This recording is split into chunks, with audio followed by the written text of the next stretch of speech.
border numbers today, more than 230,000 illegal aliens into the country. Nearly half of them were released by the Biden administration, an all-time high. How bad is the situation at the border? It's very bad. And to put this in perspective, we have been looking at these numbers ever since last year, obviously.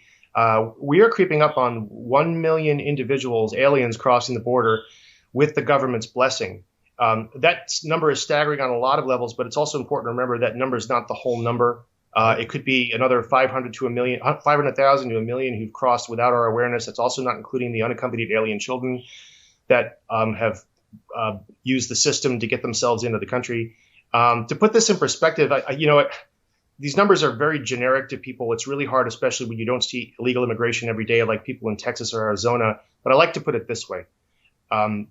We've been hearing for years that the number of illegal aliens in the country is 11.5 million.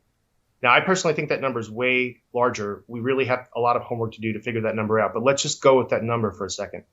If the number of illegal aliens prior to the Biden administration was about 11.5 million, you got to figure the Biden administration's added 1 to 1.5 million. That number is 13 million. That's larger than the population of the state of Pennsylvania. There's an election in Pennsylvania today. It's 12.8 something million, I believe, is the most up-to-date number. That's the fifth largest state in the country. If every illegal alien was in the same place and was a state, they would be the fifth largest state in the country. They would have 19 electoral votes to use in 2024. So if you want a sense of the problem, that's part of the problem. We ask ourselves why there are a lot of illegal aliens in the country. It's because not only is this administration inviting them in, but for the past few years, sanctuary states and jurisdictions have been inviting them in.